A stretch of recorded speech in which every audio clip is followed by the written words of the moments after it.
എല്ലാം നടന്ന് എന്തെല്ലാം വിവരക്കേടാ ഇപ്പൊ നമ്മുടെ നാട്ടിൽ. ശാസ്ത്ര കോൺഗ്രസ്, ഇന്ത്യൻ ശാസ്ത്ര കോൺഗ്രസിനകത്ത് വിളിച്ചു പറയുന്ന വിവരക്കേടുകൾ എന്തൊക്കെയാണെന്ന് നിങ്ങൾ ആലോചിച്ച് നോക്കിയേ. എന്തൊക്കെയാ പറയുന്നത്? 7000 വർഷങ്ങൾക്ക് മുമ്പ് നമ്മൾ വിമാനം ഓടിച്ചിരുന്നു. ഇത് ആരാ പറയുന്നേ? നരേന്ദ്രമോദി പറഞ്ഞാൽ മനസ്സിലാവും. ഈ സുരേഷ് ഗോപി, നോർമൽ അല്ലാത്തവരൊക്കെ പറഞ്ഞാൽ നമുക്ക് മനസ്സിലാവും. ഇത് ശാസ്ത്രജ്ഞന്മാരാ പറയുന്നേ. സുരേഷ് ഗോപി ഈ രാഷ്ട്രീയത്തിൽ വരുമ്പോൾ നടത്തിയ ഒരു പ്രസംഗം നിങ്ങൾക്ക് ഓർമ്മയുണ്ടോ? അദ്ദേഹം NSSന്റെ സമ്മേളനത്തിൽ പങ്കെടുക്കാൻ ചെന്ന്. എവിടെയാ? ചങ്ങനാശ്ശേരി. അപ്പൊ സുകുമാരൻ നായർ പറഞ്ഞു, ഇത് പ്രതിനിധി സമ്മേളനം, നിങ്ങളെ കയറ്റത്തില്ലെന്ന് പറഞ്ഞു. അപ്പൊ ഇദ്ദേഹത്തിന് ദേഷ്യം വന്നു. ഇദ്ദേഹം പുറത്തോട്ടിറങ്ങിയെന്ന് പറയുക, ഞാനും ചെവിയിൽ പൂടയുള്ള നായരാണ്. ഈ മനുഷ്യൻ എന്തു പറഞ്ഞേ? ഞാനും ചെവിയിൽ പൂടയുള്ള നായരാണ്. ഞാൻ അന്ന് ഉറങ്ങിയില്ല കേട്ടോ. ഞാൻ രാത്രി വീട്ടിൽ ചെന്ന് എൻ്റെ പുസ്തകം മൊത്തം തട്ടിയിട്ട് പരിശോധിച്ച്, നരവംശാസ്ത്രവുമായി ബന്ധപ്പെട്ട പുസ്തകം, ഈ ജാതി അടിസ്ഥാനത്തിലാണോ പൂട കളിക്കുന്നറിയാൻ ഞാൻ എത്ര പരിശോധിച്ചിട്ടും അങ്ങനെ ഒരു വിവരം എനിക്ക് കിട്ടിയില്ല. കൊല്ലത്തൊരു പ്രധാനപ്പെട്ട SNDP നേതാവ്, ഒരു ഹാർഡ്വെയർ നടത്തുന്ന ആളുണ്ട്. അയാൾ രാത്രി കടയടച്ചിട്ട് വീട്ടിൽ ചെന്നിട്ട് ഷർട്ട് ഉരിയിട്ട് ഭാര്യയെ വിളിച്ചു പറഞ്ഞു, ഭാനുമതി എങ്ങി വന്നേടിയത്.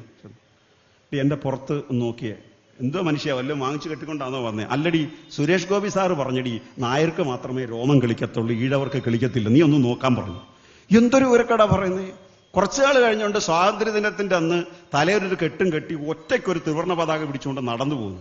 അടിയിൽ ഫേസ്ബുക്കിൽ ആളുകൾ കുറിപ്പിട്ടു, ഇയാൾ സ്വാതന്ത്ര്യം മാറ്റിക്കൊണ്ട് വരുന്ന വഴിയാ, ഒന്ന് മാറി നിൽക്കാൻ പറഞ്ഞു. എന്തെല്ലാം ഉരക്കടാ പറഞ്ഞു. ഇപ്പൊ മുമ്പേ അദ്ദേഹം പറഞ്ഞില്ലേ, ഒറ്റ തന്തയ്ക്ക് പറന്നവനെങ്കിൽ. ഇവിടെ മനുഷ്യ ലോകത്താർക്കും 2 തന്തയ്ക്ക് പറക്കാൻ പറ്റത്തില്ല. ലോകത്താർക്കെങ്കിലും പറ്റും. സയൻസും അറിയാൻ വയ്യ, കണക്കും അറിയാൻ വയ്യ, ബോധവും ഇല്ല, യാതൊന്നും. എന്തും വിളിച്ചു പറയും, എന്തും പറയാം, എന്തും കാണിക്കാം. അതുപോലെ അവർക്കൊക്കെ ഇത് പറയാം. പക്ഷേ ശാസ്ത്രജ്ഞന്മാർ പറയൂ, 7000 വർഷങ്ങൾക്ക് മുമ്പ് വിമാനം ഓടിച്ചിരുന്നു. വിമാനം എങ്ങനെ ഓടുന്നേ? നമ്മുടെ കുഞ്ഞുങ്ങളെ പഠിപ്പിക്കുക, ഇത് വിമാനം എങ്ങനെ ഓടുക? വിമാനം ഓടണമെങ്കിൽ വായു റിമൂവ് ചെയ്യണം. വെയിറ്റല്ലേ മുകളിലോട്ട് പോന്നേ, വായു റിമൂവ് ചെയ്യണം. വായു റിമൂവ് ചെയ്യണമെങ്കിൽ പ്രൊപ്പലർ കറങ്ങണം. പ്രൊപ്പലർ കറങ്ങണമെങ്കിൽ മോട്ടർ കറങ്ങണം. മോട്ടർ കറങ്ങണമെങ്കിൽ ഇലക്ട്രിസിറ്റി വേണം. ഇലക്ട്രിസിറ്റി കണ്ടുപിടിച്ചെന്നാ. അപ്പൊ ഇവരോട് തിരിച്ചു ചോദിച്ചു, എന്തുവായിരുന്നു ഇന്ധനം? വിമാനത്തിൽ ഉപയോഗിക്കുന്ന ഇപ്പോഴത്തെ ഇന്ധനം എന്താ? ഏവിയേഷൻ ഓയിലാ. ക്രൂഡ് ഓയിൽ കൾച്ചർ ചെയ്തെടുത്തിട്ട് അത് petrol, diesel, gas, aviation oil, ഇങ്ങനെ പലതായിട്ട് തിരിക്കും. ഏവിയേഷൻ ഓയിൽ കൊണ്ട് വിമാനം ഓടാൻ പറ്റൂ.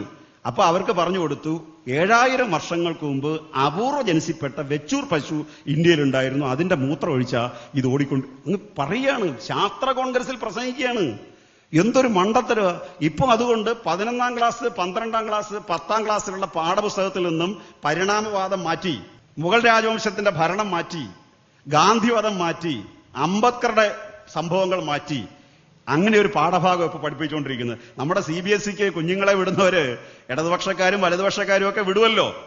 അവിടെ NCERTയുടെ സിലബസ് ഞങ്ങളിവിടെ തിരുവനന്തപുരത്ത് 1ാം class, 3ാം class, 5ാം class, 7ാം class, 9ാം class, 11, 12 പാഠപുസ്തകം ഞാൻ ആ കമ്മിറ്റിയിൽ അംഗമാ.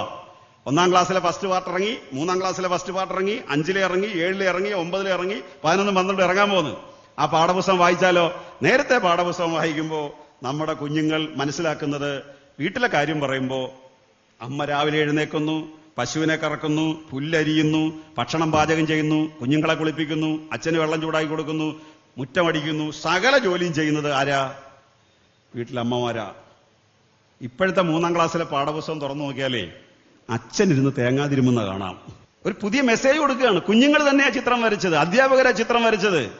അവിടെ ഇതെല്ലാം മാറ്റി പാഠപുസ്തകത്തിൽ നിന്നും. എവല്യൂഷൻ തിയറി മാറ്റി. മത്സ്യ, കൂർമ്മ, വരാഹ, നരസിംഹ, വാമന, പരശുരാമ, ബലരാമ, ശ്രീകൃഷ്ണ, അങ്ങനെ ആ മനുഷ്യരുണ്ടായെന്നാ പഠിപ്പിക്കാൻ പോകുന്നത്. ഈ മനുഷ്യനാകെ ലോകത്തുണ്ടായിട്ട് 60 ലക്ഷം വർഷമായിട്ടുള്ളൂ. ഹോമോസോപ്പിയൻസ് ഉണ്ടായിട്ട് 2 ലക്ഷം വർഷമായിട്ടുള്ളൂ. 995 ജോസഫ് വൈറ്റ് എന്ന് പറയുന്ന ഒരാളിന് കിട്ടിയ ഫോസിൽ പഠനം നടത്തിയപ്പോ 4 അടി 2 ഇഞ്ച് പൊക്കമുള്ള ഒരു സ്ത്രീയുടെ അസ്ഥികൂടം കിട്ടി. അയാൾ 15 കൊല്ലക്കാലം നടത്തിയ ഗവേഷണത്തിൽ അയാൾ പറഞ്ഞു, ഇത് 55 ലക്ഷം വർഷങ്ങൾക്ക് മുമ്പുള്ള ഒരു അസ്ഥികൂടമാണ്, ഇത് 2 കാലിൽ നിന്ന് അസ്ഥിയാണ്. അതിന് അദ്ദേഹം തെളിവ് നിരത്തി. ആകെ മനുഷ്യരുടെ പ്രായം 60 ലക്ഷം. വീടിനടുത്ത് ആമയുണ്ടോ? കുളത്തിൽ മുതിർന്നവരെ ബഹുമാനിക്കാറുണ്ടോ? കാണുമ്പോൾ ആമയെ കാണുമ്പോൾ ഒന്ന് എഴുന്നേറ്റിരിക്കണം. പാർട്ടി ജില്ലാ സെക്രട്ടറി വരുമ്പോൾ ഒന്ന് എഴുന്നേറ്റ്, സഖാവെ എപ്പോൾ വന്നു എന്ന് ചോദിക്കുന്നത് പോലെ ഈ ആമയെ കാണുമ്പോൾ ഒന്ന് എഴുന്നേറ്റിരിക്കണം. കാരണം ആമയുടെ പ്രായം 4 കോടി വർഷവും നമ്മുടെ പ്രായം 60 ലക്ഷം വർഷമേ ഉള്ളൂ. ലോകത്തുള്ള എല്ലാ ജീവജാലങ്ങളും ഉണ്ടായതിനു ശേഷം ഉണ്ടായതാണ് മനുഷ്യജീവി. അത് ഏറ്റവും ലേറ്റസ്റ്റ് ആയിട്ടുണ്ടായതാണ് മനുഷ്യജീവി. ഇത് എവല്യൂഷൻ തിയറി പഠിച്ചാലേ ഇത് കുട്ടികൾക്ക് മനസ്സിലാവും. പരിണാമ സിദ്ധാന്തം, ആ പരിണാമ സിദ്ധാന്തം പഠിപ്പിക്കുന്നില്ല. വിവരക്കേടാണ് പഠിപ്പിക്കുന്നത് മുഴുവൻ. അന്ധവിശ്വാസമാണ് പഠിപ്പിക്കുന്നത്. വലിയ നേട്ടങ്ങൾ ഇന്ത്യക്ക് ഒരു കാലത്തുണ്ടായിരുന്നു.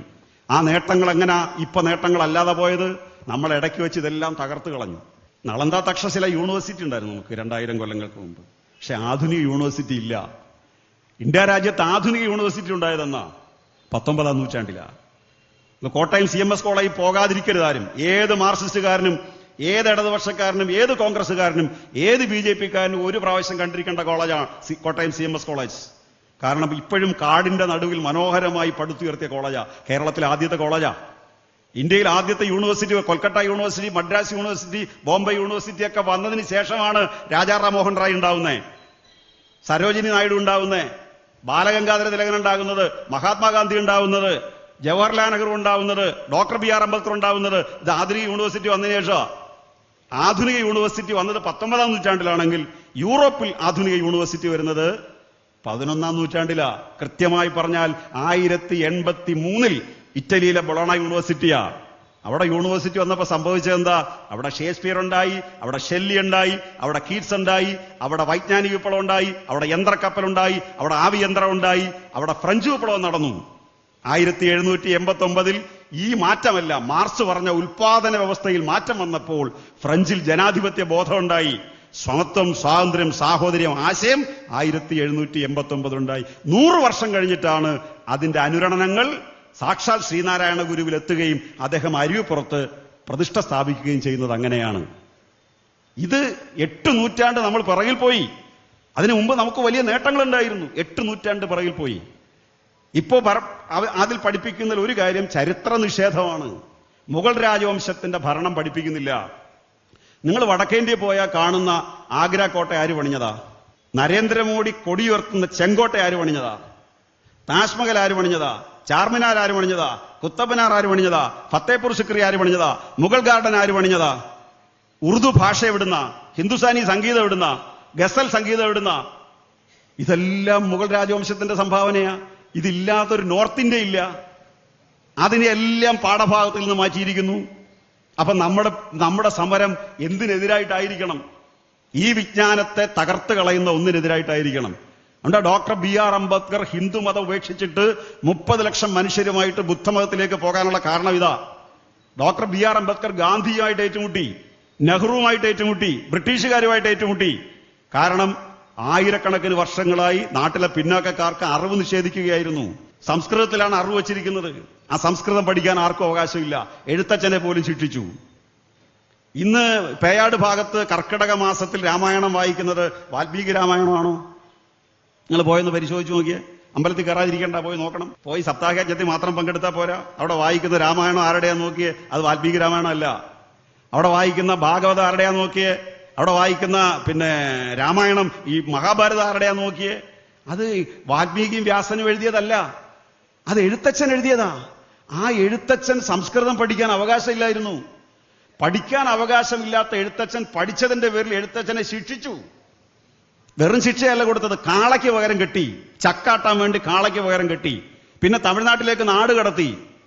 ആ എഴുത്തച്ഛൻ അമ്പലത്തിൽ വിശ്വാസം ഉണ്ടായിരുന്ന എഴുത്തച്ഛൻ, ദൈവത്തിൽ വിശ്വാസം ഉണ്ടായിരുന്ന എഴുത്തച്ഛനെ പോലും ശിക്ഷിച്ചു സംസ്കൃതം പഠിച്ചതിന്റെ പേരിൽ. പക്ഷെ അങ്ങേര് കണക്കിന് കൊടുത്തു.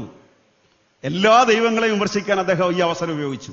അങ്ങനെയാണ് മഹാഭാരതത്തിൽ ദുര്യോധന പർവ്വത്തിൽ അഭിമന്യുവിന്റെയും ദുര്യോധന്റെയൊക്കെ ശവശരീരം എടുത്ത് മടിയിൽ വെച്ചിട്ട് എഴുത്തച്ഛൻ അതിനെ തിരിച്ചിട്ടിട്ടുണ്ട്. എഡിറ്റിങ്ങിന്റെ ഭാഗമായിട്ട് തിരിച്ചിട്ടിട്ടുണ്ട്. അദ്ദേഹം ഏറ്റവും അവസാനമാണ് അഭിമന്യുവിന്റെ ശവശരീരം എടുത്ത് മടിയിൽ വെക്കുന്നത്. നല്ല മരതകക്കല്ലിനോടൊത്തൊരു മാരൻ കുമാരൻ, വല്ലഭീ വല്ലഭ നിന്നുടെ മരുമകൻ, കൊല്ലാതെ കൊള്ളാഞ്ഞതെന്തവൻ തന്നെ നീ, കൊല്ലിക്കയത്രേ നിനക്ക് രസമിടൂ. ശ്രീകൃഷ്ണയാ. ഈ കൊലപാതകം മുഴുവൻ നടന്ന് 100 കൗരവരുടെ രക്തം കൊണ്ട് ബന്ധിതമായ കുരുക്ഷേത്ര ഭൂമിയിൽ കിടന്ന് ഇതിനെ 100 എണ്ണത്തിനെയും പ്രസവിച്ച് പോറ്റിയ അമ്മയെടുത്ത് അതിന്റെ കൊച്ചുമകനെ എടുത്ത് മടിയിൽ കിടത്തിക്കൊണ്ട് ഇരിക്കുമ്പോഴാണ് കൃഷ്ണൻ അവിടെ വന്ന് ചിരിച്ചുകൊണ്ടിരിക്കുന്നത്. ആ കൃഷ്ണനെ നോക്കിയിട്ട് ഈ അമ്മച്ചി പറയുകയാണ്, കൊല്ലാതെ കൊള്ളാഞ്ഞത് എന്തവൻ തന്നെ നീ, കൊല്ലിക്കയത്രേ നിനക്ക് രസമിടൂ. ഇന്ന് ചോദിച്ചാ RSSകാർ വീട് കത്തിക്കും എഴുത്തച്ഛന്റെ. ഒരു തർക്കവും വേണ്ട. ശ്രീകൃഷ്ണനെ തേർത്തട്ടിൽ വെച്ച് വിമർശിക്കുകയായിരുന്നു ചെയ്തത്. ഇങ്ങനെ ഭക്തിപ്രസ്ഥാന കാലത്ത് പുരോഗമന ആശയങ്ങൾ ഉയർത്തി മഹാഭാരതം എടുത്ത് 1,25,000 ശ്ലോകങ്ങളെ 10,000 ശ്ലോകങ്ങളായി കൈക്കുമ്പിളിൽ വെച്ച് മലയാളിക്ക് മലയാളം പഠിപ്പിച്ച എഴുത്തച്ഛനെ പോലും ശിക്ഷിച്ചവർ. പിന്നെ ആരെ ശിക്ഷിക്കാത്ത? ചട്ടമ്പി സ്വാമി. 17 പുസ്തകങ്ങൾ കൊണ്ട് ബ്രാഹ്മണാധികാരത്തെ വെല്ലുവിളിച്ച ആളാ ചട്ടമ്പി സ്വാമി. സംസ്കൃതം പഠിക്കാൻ അവകാശമില്ല. അവസാനം ഒരു ബ്രാഹ്മണന്റെ വീട്ടിലെ മതിലിനപ്പുറത്ത് പോയി കേട്ട് പഠിച്ചതാണ് സംസ്കൃതം. എന്നിട്ടാണ് അദ്ദേഹം കേരളം കേട്ട ഏറ്റവും വലിയ നുണ പൊളിച്ചെഴുതി. എന്താ നുണ?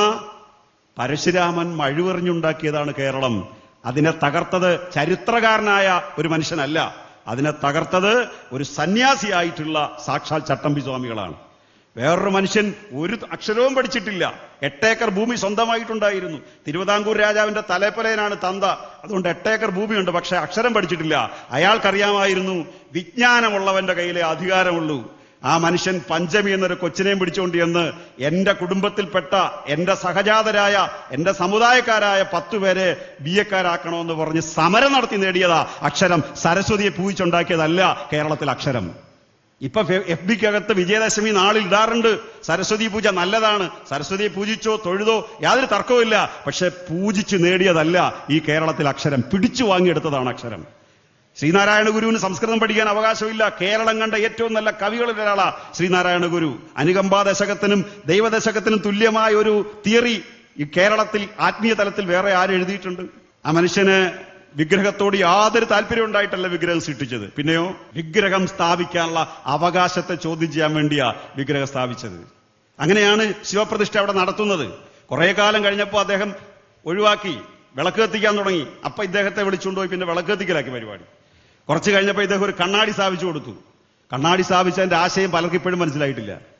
ഞാൻ പണ്ട് നേപ്പാളിൽ പോയിട്ട് തിരിച്ചിറങ്ങുമ്പോൾ ഒരു കുന്നിന്റെ നറുകയിൽ ബുദ്ധവിഹാരം, ക്ഷീണിച്ചവശനായി താഴോട്ടിറങ്ങുക. അപ്പോൾ താഴെ ഒരു വലിയ കണ്ണാടി വെച്ചിരിക്കുന്നു. അപ്പൊ എന്റെ സൗന്ദര്യബോധം എന്നെ ഒന്ന് പിടിച്ചുലച്ചു. മുഖമൊക്കെ എന്റേത് തന്നെയാണോ PK തന്നെയാണോ ചെന്ന് അടുത്ത് നിന്നും നോക്കി. എന്നെ വലിയ കുഴപ്പമൊന്നുമില്ല, ഇച്ചിരി ക്ഷീണം ഉണ്ടെന്നുള്ളേ ഉള്ളൂ. അത് കഴിഞ്ഞ് ഞാൻ കണ്ണാടിയുടെ താഴെ അറ്റത്ത് നോക്കിയപ്പോൾ അവിടെ എഴുതി വെച്ചിരിക്കുക, you are the most criminal in the world എന്ന്. നീയാണ് ലോകത്തിലെ ഏറ്റവും വലിയ കുഴപ്പക്കാരൻ. കണ്ണാടി അടിക്കൽ എഴുതി വെച്ചിരിക്കുക. എത്ര വലിയ ആശയമാണ് ശ്രീനാരായണ ഗുരു ഒരു കണ്ണാടി സ്ഥാപിച്ചതിലൂടെ. മഹാഭാരതത്തിലൊരു കണ്ണാടിയുണ്ട്, ഛായാമുഖി. ഈ കണ്ണാടിയുടെ പ്രത്യേകത അറിയാവോ? ഈ കണ്ണാടി നോക്കി ഞാൻ നോക്കിയാൽ എന്റെ പടം കാണത്തില്ല. ഭീമസേനൻ ഈ കണ്ണാടി എടുത്തു നോക്കിയാൽ പാഞ്ചാലിയുടെ പടവേ കാണൂ.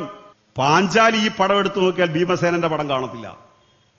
പാഞ്ചാലി ഈ പടം കണ്ണാടി എടുത്തു നോക്കിയാലോ അർജുനന്റെ മുഖമേ കാണുകയുള്ളൂ. എന്നാ പുല്ല് പോട്ടെ, അർജുനൻ ഈ കണ്ണാടി എടുത്തു നോക്കിയാലോ പാഞ്ചാലിയുടെ മുഖം കാണത്തില്ല. ശ്രീകൃഷ്ണ സഹോദരി സുഭദ്രയുടെ മുഖമേ കാണുകയുള്ളൂ. ഈ കണ്ണാടി വെളപ്പിൽശാലയിലെ എല്ലാ പാർട്ടി മെമ്പർമാർക്കും ഏരിയ കമ്മിറ്റി ഓരോന്ന് വാങ്ങിച്ചു കൊടുത്താലോ അടി എപ്പ തുടങ്ങിയെന്ന് ചോദിച്ചാൽ വീടുകൾ. ഇതാണ് മഹാഭാരതത്തിലെ ഛായാമുഖി. ഈ കണ്ണാടി കൊണ്ടൊരു വിപ്ലവം സൃഷ്ടിച്ച ആളാണ് ശ്രീനാരായണ ഗുരു. ഇവരാരെയും അക്ഷരം പഠിക്കാൻ സമ്മതിച്ചില്ല.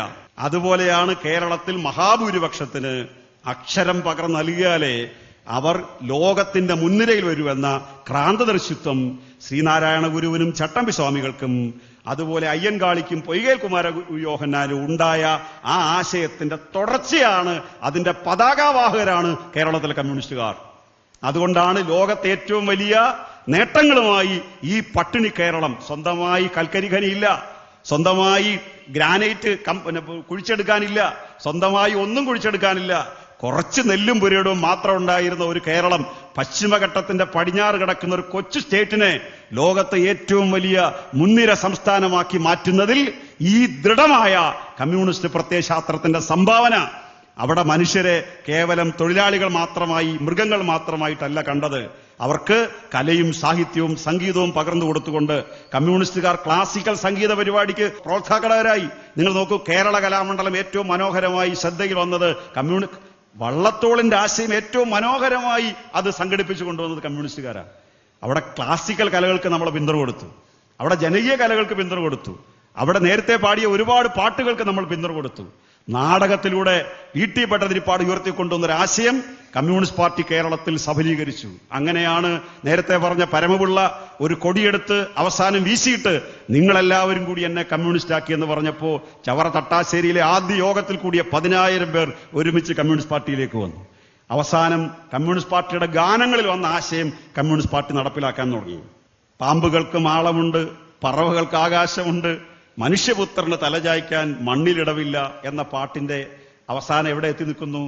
ലോകത്തേതെങ്കിലും സർക്കാർ 6 വർഷം കൊണ്ട് 4.5 ലക്ഷം വീടുണ്ടാക്കി കൊടുത്തിട്ടുണ്ടോ?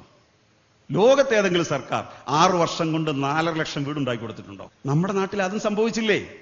വെള്ളാരം കുന്നിലെ പൊന്മുളം കാട്ടിലെ പുല്ലാങ്കുഴലൂതും കാറ്റേവ. എന്താ ഈ വെള്ളാരം കുന്ന്? പലർക്കും അന്നും മനസ്സിലായിട്ടില്ല, ഇന്നും മനസ്സിലായിട്ടില്ല. വെള്ളാരം കുന്നെന്ന് പറഞ്ഞാൽ ഹിമാലയ പർവ്വതമാണ്. വെള്ളാരം കുന്ന മഞ്ഞു മൂടിയ ഒരു മലയാണത്. വെള്ളാരം കുന്നിലെ പൊന്മുളം കാട്ടിലെ, ഏതാ പൊന്മുള? മഞ്ഞ മനുഷ്യർ താമസിക്കുന്ന സ്ഥലം എവിടെ? ഹിമാലയത്തിനടുത്ത്, ചൈന. വെള്ളാരം കുന്നിലെ പൊന്മുളം കാട്ടിലെ, ഞങ്ങളുടെയൊക്കെ കുട്ടിക്കാലത്ത് സൈക്കിളും ചവിട്ടിക്കൊണ്ട് കിലോമീറ്ററുകൾ നടന്ന് KPSCയുടെ നാടകം കാണാൻ പോയി അതിന്റെ മുമ്പിൽ ചെന്ന് ഇടിച്ചു പിഴിഞ്ഞ്, കസരയില്ല, താഴെ കുത്തിയിരിക്കുമ്പോ KPSC സുലോചന എന്ന എക്കാലത്തെയും കേരളം കണ്ട ഏറ്റവും മഹത്തരമായ ഗാനങ്ങൾ പാടിയിട്ടുള്ള സുലോചന വന്ന് മൈക്കിന്റെ മുമ്പിൽ നിന്നുകൊണ്ട് നേരിട്ട് പാടുമായിരുന്നു. വെള്ളാരം കുന്നിലെ പൊന്മുളം കാട്ടിലെ പുല്ലാങ്കുഴലൂതും കാറ്റേവ. ചൈനയിൽ ആഞ്ഞടിക്കുന്ന കാറ്റ്, കമ്മ്യൂണിസമാകുന്ന കാറ്റ് കേരളത്തിലേക്ക് വരാൻ എന്തിനാ? കരുമാടിക്കുട്ടന്മാർ കൊതി തുള്ളും തോപ്പിൽ. നേരത്തെ ഇവിടെ വാഴക്കൊലയെ കുറിച്ച് അലങ്കോട് പറഞ്ഞു. കരുമാടിക്കുട്ടൻ എന്ന പ്രയോഗം ചങ്ങമ്പുഴയുടേതാണ്. വാഴക്കൊല പഴുത്ത് നിറഞ്ഞു നിൽക്കുമ്പോ ആ വാഴക്കൊല ഇറുത്ത് പഴം കഴിക്കാവെന്ന് കരുതി അണ്ണാറക്കണ്ണനോട് അസൂയ തോന്നി. അവിടെ നിൽക്കുന്ന കരുമാടിക്കുട്ടൻ തുണിയില്ലാതെ വായിൽ വെള്ളമൂറിക്കൊണ്ട് നിൽക്കുന്ന ആ കരുമാടിക്കുട്ടന്റെ മുമ്പിലേക്ക് ഈ പഴം ഇറുത്തിടണമെങ്കിൽ ഏത് കാറ്റ് വരണം? ചൈനയിൽ ആഞ്ഞടിക്കുന്ന കമ്മ്യൂണിസമാകുന്ന കാറ്റ് വരണം എന്ന പാട്ടുപാടി കേരളത്തിലെ ജനങ്ങളെ ഉത്തരോത്തരം ഉദ്ഘോഷിപ്പിച്ചെടുത്ത കേരളത്തിന്റെ സംഗീതവും സാഹിത്യവും എല്ലാം കമ്മ്യൂണിസ്റ്റ് പാർട്ടിയുടെ പരിലാളനയിൽ വളർന്ന് പന്തലിച്ചതാണ്. അതുകൊണ്ട് കേരളത്തിലിറങ്ങുന്ന സാഹിത്യത്തിൽ ദളിത് പക്ഷമുണ്ട്, ന്യൂനപക്ഷമുണ്ട്, പാവപ്പെട്ടവന്റെ പക്ഷമുണ്ട്, സാധാരണക്കാരന്റെ ജീവിതമുണ്ട്, എല്ലാം അടങ്ങുന്നതാണ് നമ്മുടെ സാഹിത്യ സാംസ്കാരിക സമ്പത്ത്. ആ സാഹിത്യ സാംസ്കാരിക സമ്പത്തിൽ നിന്ന് ഇടക്കാലത്ത് കമ്മ്യൂണിസ്റ്റുകാർ ഒരല്പം ഇടർച്ച കാണിക്കുകയും അവിടങ്ങളിലെല്ലാം ഇരുട്ടിന്റെ ശക്തികൾ ഈ കലയും സാഹിത്യവും നടക്കുന്ന മേഖലകൾ പിടിച്ചടക്കുകയും ചെയ്തപ്പോൾ വെളുപ്പാങ്കാലത്ത് 3 മണിക്ക് സാംബശിവൻ സാറിന്റെ സംഗീതവും കഥയും കേൾക്കാൻ കാത്തിരുന്ന മനുഷ്യരുടെ മുമ്പിൽ അന്ധവിശ്വാസം പ്രചരിപ്പിക്കുന്ന കലാരൂപങ്ങൾ വരാൻ തുടങ്ങി. കഥാപ്രസംഗം മാറ്റി നിർത്തപ്പെട്ടു. അദ്ദേഹം ചെറുപ്പകാലത്ത് കാഥികനായിരുന്നു. നിങ്ങൾക്കത് പാട്ടുപാടിയപ്പോൾ തോന്നി കാണില്ലേ? ചെറുപ്പകാലത്ത് അദ്ദേഹം കാഥികനായിരുന്നു. നമ്മുടെ കഥാപ്രസംഗ സമ്പത്ത് അതിൽ കൊല്ലം ജില്ലയ്ക്ക് ഇച്ചിരി അഹങ്കാരമൊക്കെ ഉണ്ട് കേട്ടോ. അത് ഏറ്റവും കൂടുതൽ കാഥികരെ സംഭാവന ചെയ്ത ഞങ്ങളാണ് എന്നുള്ളത് കൊണ്ട് ഇത്തിരി അഹങ്കാരമൊക്കെ ഉണ്ട്. അഹങ്കാരം സമ്മതിച്ചു തരണം. കാരണം ലോകത്തെ ഏറ്റവും വലിയ കാഥികനാരാന്നുള്ള ചോദ്യത്തിന് ഒറ്റ ഉത്തരവേ ഉള്ളൂ, അത് വി സാംബശിവനാണ്. അതിനോടൊപ്പം തലയെടുപ്പുണ്ടായിരുന്ന ഒരാളെ ഉള്ളൂ, അത് കടാമംഗലം സാരഥനാണ്. ബാക്കി ഒരുപാട് കാഥികർ നമ്മുടെ നാട്ടിലുണ്ടായി. അതുപോലെ നാടകങ്ങൾ, പ്രൊഫഷണൽ നാടകങ്ങൾ, അമേച്വർ നാടകങ്ങൾ, നമ്മുടെ സംഗീത പരിപാടികൾ, ഇതെല്ലാം കേരളത്തിന്റെ സാംസ്കാരിക സമ്പത്തിന് മാറ്റുകൂട്ടിയതാണ്. തീർച്ചയായിട്ടും രാഷ്ട്രീയവും കലയും സാഹിത്യവും മനോഹരമായി സമ്മേളിക്കുന്നതാണ് നമ്മുടെ ഓരോ സമ്മേളനങ്ങളും. 38,000 പാർട്ടി ബ്രാഞ്ച് സമ്മേളനങ്ങൾ 3 ആഴ്ച കൊണ്ട് നടത്തിയവർ, 100 കണക്കിന് ലോക്കൽ സമ്മേളനങ്ങൾ പെട്ടെന്ന് പൂർത്തീകരിച്ചവർ, 100 കണക്കിന് ഏരിയ സമ്മേളനങ്ങൾ കടന്നിരിക്കുകയാണ് നമ്മൾ. ഇനി നമ്മുടെ 14 ജില്ലാ സമ്മേളനം കഴിഞ്ഞ്, നമ്മുടെ സംസ്ഥാന സമ്മേളനം കഴിഞ്ഞ് നമ്മൾ മധുര കോൺഗ്രസിലെത്തുമ്പോൾ ഇന്ത്യ രാജ്യത്തെ നിസ്വരുടെ ജീവിതം തുടിപ്പാർന്ന് അവിടെ അലയടിച്ചു വരുമ്പോൾ തീർച്ചയായിട്ടും പാർലമെന്റിലെ സീറ്റല്ല, അസംബ്ലിയിലെ സീറ്റല്ല, മറിച്ച് മാനവികതയുടെ ഹൃദയത്തിലൊഴുകുന്ന ചെഞ്ചോര കലർന്നിട്ടുള്ള നമ്മുടെ ചെങ്കൊടി ഈ ലോകത്തിന്റെ നാനാഭാഗങ്ങളിൽ പാറി പറന്നു നിൽക്കുന്ന ആ മനോഹരമായ സായങ്കാലം നമ്മുടെ എല്ലാം ജീവിതത്തിനെ സർഗാത്മകമാക്കുന്നു എന്ന് മാത്രം സൂചിപ്പിച്ചുകൊണ്ട് എന്നെ സഹിച്ച നിങ്ങൾക്കെല്ലാവർക്കും അഭിവാദ്യങ്ങൾ അർപ്പിച്ചുകൊണ്ട് ഞാൻ എന്റെ വാക്കുകൾ അവസാനിപ്പിക്കുന്നു. നന്ദി.